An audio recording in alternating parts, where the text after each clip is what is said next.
Hello नमस्कार दोस्तों, स्वागत है आप सभी का एक बार फिर से मेरे यूट्यूब चैनल मिशन एमपीटेट में। दोस्तों मैं सुनील अहिरवार आप सभी का बहुत बहुत स्वागत करता हूं।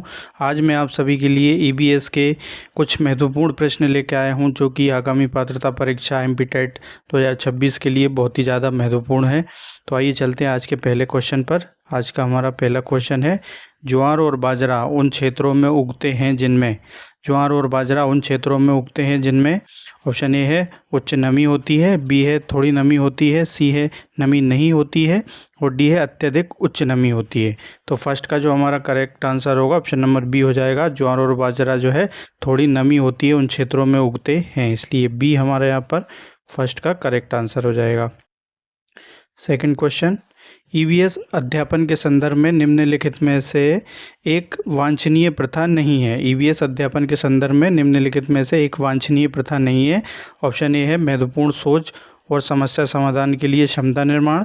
ऑप्शन बी है पाठ्यपुस्तक की श्रेष्ठता को स्वीकार करना। ऑप्शन सी है वास्तविक अवलोकन पर ज्ञान और ऑप्शन डी है पाठ और संदर्भों की बहुलता को बढ़ावा देना। तो सेकंड का जो आपका करेक्ट आंसर होगा ऑप्शन नंबर सी हो जाएगा।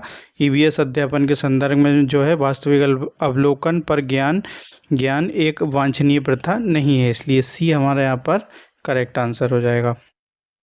नेक्स्ट क्वेश्चन, कौन सा विकल्प उष्णकटिबंधीय क्षेत्र का सबसे अच्छा वर्णन करता है? कौन सा विकल्प है निम्न में से जो उष्णकटिबंधीय क्षेत्र का सबसे अच्छा वर्णन करता है? ऑप्शन ए है गर्म और आर्द्र, बी है मध्यम तापमान भारी वर्षा, सी है ठंडा और आर्द्र, डी है गर्म और शुष्क।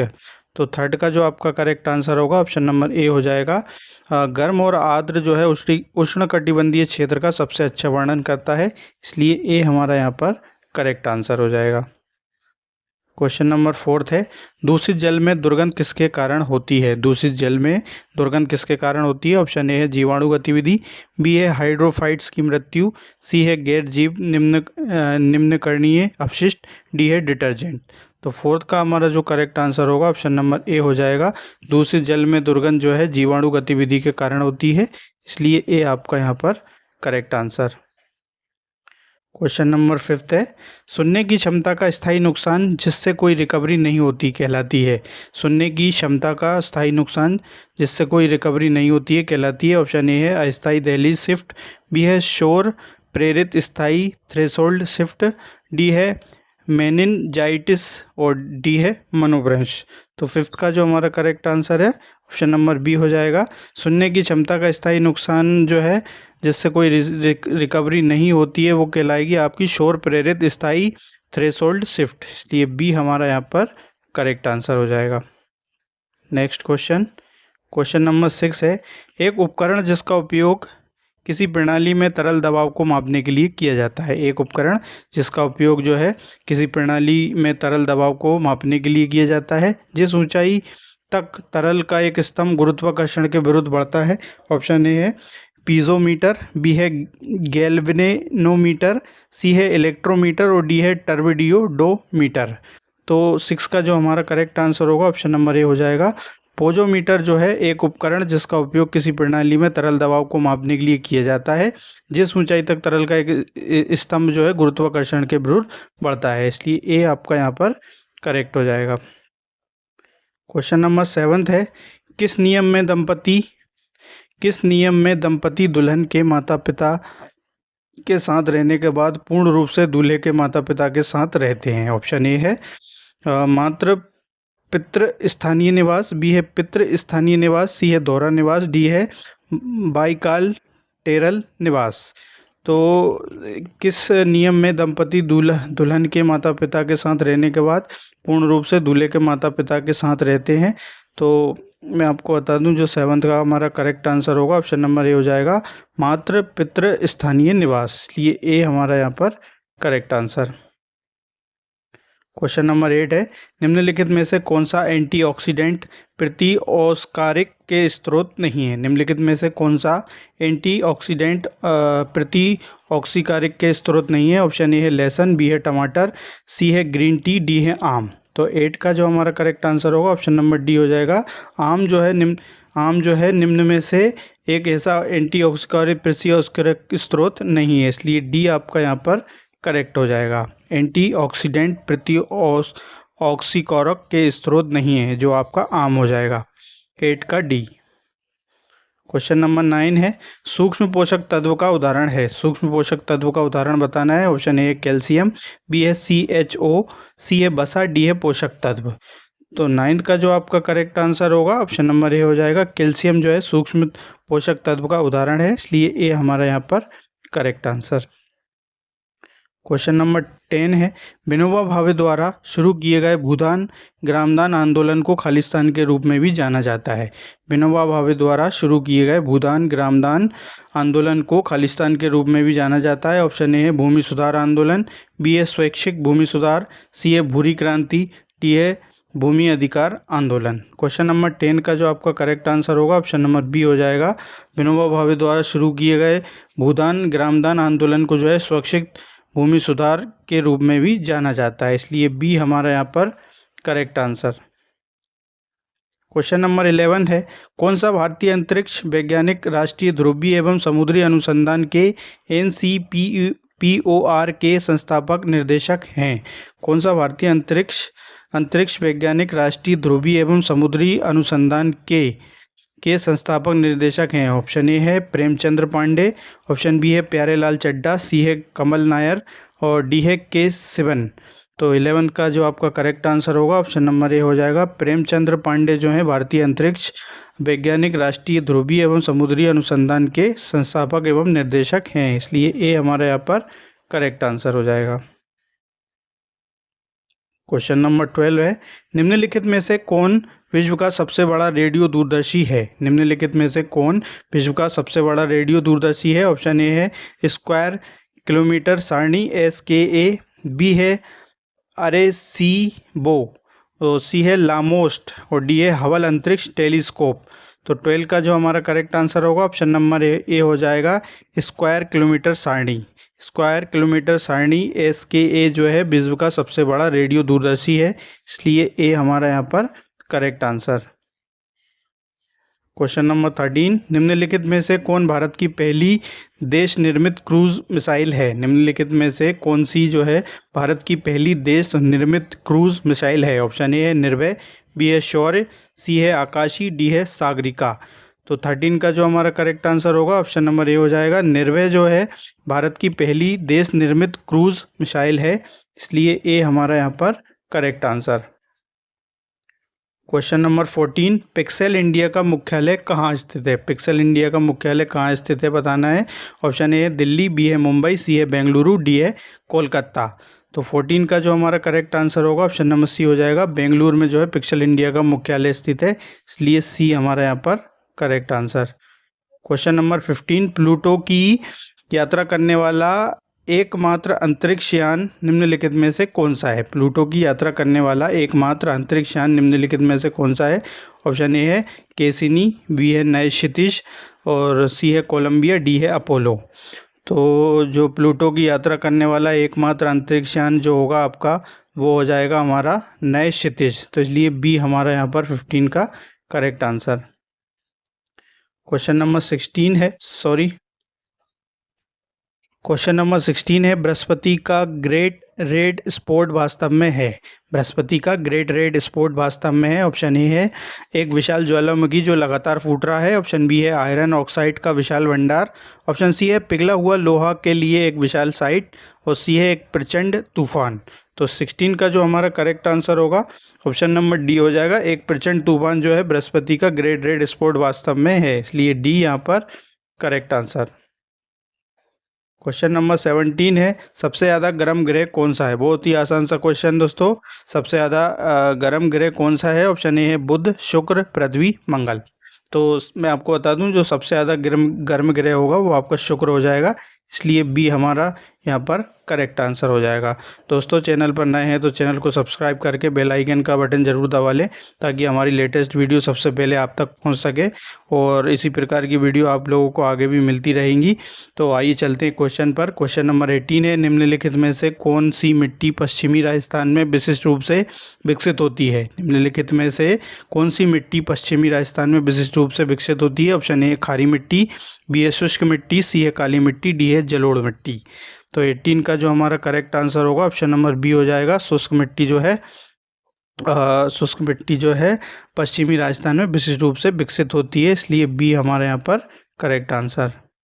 क्वेश्चन नंबर 19 है, कल्लानाई कल्लानाई बांध किस राज्य में है? कल्लानाई बांध किस राज्य में है? ऑप्शन ए है तमिलनाडु, बी है महाराष्ट्र, सी है आंध्र प्रदेश, डी है मध्य प्रदेश। तो ये भी आसान सा क्वेश्चन है दोस्तों। तो कल्लानाई बांध जो होगा आपका वो हो जाएगा हमारा तमिलनाडु में, इसलिए ए हमारा यहाँ पर करेक्ट आंसर। क्वेश्चन नंबर 20, निम्नलिखित में से किस तैराकी को वर्ष 2020 में अर्जुन पुरस्कार मिला? निम्नलिखित में से किस तैराकी को वर्ष 2020 में अर्जुन पुरस्कार मिला है? ऑप्शन ए है सुयश यादव, बी है सौरभ चौधरी, सी है अतनु दास, डी है दिव्या काकरान। तो 20 का जो हमारा करेक्ट आंसर होगा ऑप्शन नंबर ए हो जाएगा। सुयश यादव को जो है तैराकी में 2020 में अर्जुन पुरस्कार मिला है, इसलिए ए हमारा यहाँ पर करेक्ट आंसर। क्वेश्चन नंबर 21, किस वर्ष अंतर्राष्ट्रीय योग दिवस का विषय शांति के लिए योग फॉर पीस था? दोस्तों ये क्वेश्चन काफ़ी ट्रेंड हो रहा है, ये क्वेश्चन बहुत बार पूछा जा रहा है एग्ज़ाम में। आपको इस क्वेश्चन को बहुत अच्छे से याद करना पड़ेगा और इस क्वेश्चन को ध्यान से देखते भी रहिए। ये क्वेश्चन क्या है, विगत वर्षों में लगभग 2 बार ये क्वेश्चन आया है और मुझे जहाँ तक उम्मीद है 2024 में भी जो एग्ज़ाम हुआ था एमपी टेट 2005 पात्रता परीक्षा हुई थी, उसमें भी ये क्वेश्चन हर शिफ्ट में लगभग आया था। तो आइए चलते हैं क्वेश्चन पर। किस वर्ष अंतर्राष्ट्रीय योग दिवस का विषय शांति के लिए योग फॉर पीस था? ऑप्शन ए है 2021, ऑप्शन बी है 2020, ऑप्शन सी है 2019, ऑप्शन डी है 2018। तो 21 का जो हमारा करेक्ट आंसर होगा ऑप्शन नंबर डी हो जाएगा। 2018 में जो है अंतर्राष्ट्रीय योग दिवस का विषय शांति के लिए योग फॉर पीस था, इसलिए डी हमारा यहाँ पर करेक्ट आंसर। क्वेश्चन नंबर 22 है, फीफा का पूर्ण रूप क्या है? फीफा का पूर्ण रूप बताना है। ऑप्शन ए है federation international football association, B है football international federation association, C है federation international of futsal association, D है futsal international of federation association. तो जो फीफा का पूर्ण रूप होगा मैं आपको बता दूं, वो हो जाएगा आपका फेडरेशन इंटरनेशनल फुटबॉल एसोसिएशन, इसलिए ए हमारा यहाँ पर correct answer. Next question number 23 है। क्वेश्चन नंबर 23 है, शिक्षक को कक्षा में क्या नहीं करना चाहिए? आप एक शिक्षक है, आपको कक्षा में क्या नहीं करना चाहिए समझना है। ऑप्शन ए है अनुशासन वाले क्रियाकलाप कराते समय मीठे शब्दों का प्रयोग करें।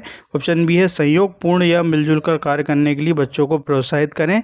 ऑप्शन सी है सामूहिक क्रियाकलापों में बच्चों की बातचीत करने के लिए प्रोत्साहित करें। ऑप्शन डी है कक्षा में गलत शब्दों का प्रयोग करें और बच्चों को करने को प्रोत्साहित करें। तो दोस्तों मैं बता दूं आपको, तो अनुशासन वाले क्रियाकलाप कराते समय ये तो आपको करना है, और संयोगपूर्ण या मिलजुल कर कार्य कराने के लिए बच्चों को प्रोत्साहित भी करना है, और सामूहिक क्रियाकलाप बच्चों से बातचीत करने के लिए प्रोत्साहित भी करना है। लेकिन जो डी वाला है कक्षा में गलत शब्दों का प्रयोग करें और बच्चों को करने को प्रोत्साहित करें, इसलिए डी हमारे यहाँ पर करेक्ट हो जाएगा। ये शिक्षक को नहीं करवाना है, इसलिए डी हमारे यहाँ पर करेक्ट आंसर। क्वेश्चन नंबर 24 है, भूमिका निर्वाह विधि से किसमें परिवर्तन नहीं लाया जा सकता है? भूमिका निर्वाह विधि से किसमें परिवर्तन नहीं लाया जा सकता है? ऑप्शन ए है छात्र की पसंद, बी है छात्र की रुचि, सी है छात्र का रवैया, और डी है छात्र की शारीरिक क्षमता। तो 24 का जो हमारा करेक्ट आंसर होगा ऑप्शन नंबर डी हो जाएगा। छात्र की शारीरिक क्षमता में जो है भूमिका निर्वाह विधि से छात्र की शारीरिक क्षमता में परिवर्तन नहीं लाया जा सकता है, इसलिए डी हमारे यहाँ पर करेक्ट आंसर होगा। क्वेश्चन नंबर 25 है, अम्लीय वर्षा का पीएच मान कितना होता है? आसान सा क्वेश्चन है दोस्तों ये भी। ऑप्शन ए है 6.0, बी है 7.0, सी है 7.0 से ऊपर, और डी है 5.6 से नीचे। तो 25 का जो हमारा करेक्ट आंसर होगा ऑप्शन नंबर डी हो जाएगा। अम्लीय वर्षा का पीएच मान जो है 5.6 से नीचे होता है, इसलिए डी हमारे यहाँ पर करेक्ट आंसर। क्वेश्चन नंबर 26 है, भूकंप का पता लगाने और रिकॉर्ड करने के लिए किस उपकरण का उपयोग किया जाता है? बहुत ही ज़बरदस्त प्रश्न। भूकंप का पता लगाने और रिकॉर्ड करने के लिए किस उपकरण का उपयोग किया जाता है? ऑप्शन ए है भूकंप सूचक यंत्र सिस्मोग्राफ, बी है गैल्वेनोमीटर, सी है भूकंप कैलकुलेटर, डी है ट्रेट्रामीटर। तो 26 का जो हमारा करेक्ट आंसर होगा ऑप्शन नंबर ए हो जाएगा भूकंप सूचक यंत्र सिस्मोग्राफ के द्वारा भूकंप का पता लगाने रिकॉर्ड करने के लिए जो है भूकंप सूचक यंत्र का उपकरण प्रयोग किया जाता है।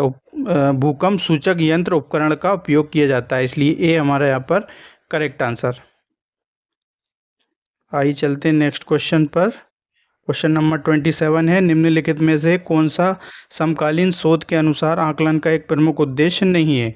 निम्नलिखित में से कौन सा समकालीन शोध के अनुसार आकलन का एक मुख्य प्रमुख उद्देश्य नहीं है? ऑप्शन ए है सीखने के लिए आकलन, बी है सीखने के रूप में आकलन, सी है सीखने का आकलन और डी है सीखने के द्वारा आकलन। तो 27 का जो हमारा करेक्ट आंसर होगा ऑप्शन नंबर डी हो जाएगा। सीखने के द्वारा आकलन जो है सीखने के द्वारा आकलन जो है समकालीन शोध के अनुसार आकलन का एक प्रमुख उद्देश्य नहीं है, इसलिए डी हमारा यहाँ पर करेक्ट आंसर हो जाएगा। क्वेश्चन नंबर 28 है, निम्नलिखित में से कौन सी अवधारणा वेब 3.0 का महत्वपूर्ण आधार नहीं है? निम्नलिखित में से कौन सी अवधारणा वेब 3.0 का महत्वपूर्ण आधार नहीं है? ऑप्शन ए है ब्लॉकचेन, बी है IoT, सी है आर्टिफिशियल इंटेलिजेंस, डी है सोशल मीडिया। तो 28 का जो हमारा करेक्ट आंसर होगा ऑप्शन नंबर डी हो जाएगा। निम्नलिखित में से जो है सोशल मीडिया अवधारणा वेब 3.0 का महत्वपूर्ण आधार नहीं है, इसलिए डी हमारा यहाँ पर करेक्ट आंसर। नेक्स्ट क्वेश्चन, गैर आईसीटी आधारित आकलन में शामिल होंगे? ऑप्शन ए है मल्टीमीडिया कार्यक्रम विकास, बी है कंप्यूटर आधारित परीक्षण, सी है कॉन्सेप्ट मैप निर्माण, डी है कागज पर एक निबंध लिखना। तो 29 का जो हमारा करेक्ट आंसर होगा गैर आईसीटी आधारित आकलन में जो है शामिल होगा वो आपका हो जाएगा कागज पर एक निबंध लिखना, इसलिए डी यहाँ पर करेक्ट आंसर। क्वेश्चन नंबर 30 है आज का लास्ट क्वेश्चन दोस्तों। रचनात्मक आकलन के बारे में निम्नलिखित में से कौन सा सही नहीं है? रचनात्मक आकलन के बारे में निम्नलिखित में से कौन सा सही नहीं है बताना है। ऑप्शन ए है यह अधिगम के प्रदर्शन का आकलन है जो एक पाठ्यक्रम या एक पाठ्यक्रम की एक इकाई के अंत में आयोजित किया जाता है। ऑप्शन बी है आमतौर पर छात्रों द्वारा पाठ्यक्रम या शैक्षणिक वर्ष के अंत में जो कुछ उन्होंने सीखा है उसका योग दर्शित करने के लिए लिया जाता है। ऑप्शन सी है छात्रों के काम के मूल्यांकन के लिए सबसे पारंपरिक आकलन विधियों का उपयोग करता है। ऑप्शन डी है यह अनौपचारिक आधार पर नियमित अंतराल या आयोजित किया जाता है। तो 30 का जो हमारा करेक्ट आंसर होगा ऑप्शन नंबर डी हो जाएगा। रचनात्मक आकलन के बारे में जो है यह अनौपचारिक आधार पर नियमित अंतराल पर आयोजित किया जाता है, यह कथन सही नहीं है, इसलिए डी हमारा यहाँ पर 30 का करेक्ट आंसर हो जाएगा। तो दोस्तों वीडियो कैसी लगी कमेंट के माध्यम से हमें अवश्य बताएं और चैनल पर नए हैं तो चैनल को सब्सक्राइब करके बेल आइकन का बटन जरूर प्रेस कर लें ताकि हमारी लेटेस्ट वीडियो सबसे पहले आप तक पहुंच सके और आप जो है आगामी पात्रता परीक्षा MP टेट UP टेट 2026 पात्रता परीक्षा की तैयारी हमारे चैनल से जुड़कर EBS हिंदी और CDP चाइल्ड डेवलपमेंट तीनों सब्जेक्ट की तैयारी जो है आप बहुत अच्छे से हमारे चैनल से जुड़कर कर सकते हैं, क्योंकि यहाँ पर वही प्रश्न करवाए जा रहे हैं जो कि आयोग बार बार रिपीटेड करता है और वही क्वेश्चन मैं आप लोगों के लिए लेकर आता हूँ। तो इन प्रश्नों से जो है आपको आगामी पात्रता परीक्षा में बहुत ज़्यादा मदद मिलने वाली है। इसी के साथ जय हिंद, जय भारत, वंदे मातरम दोस्तों।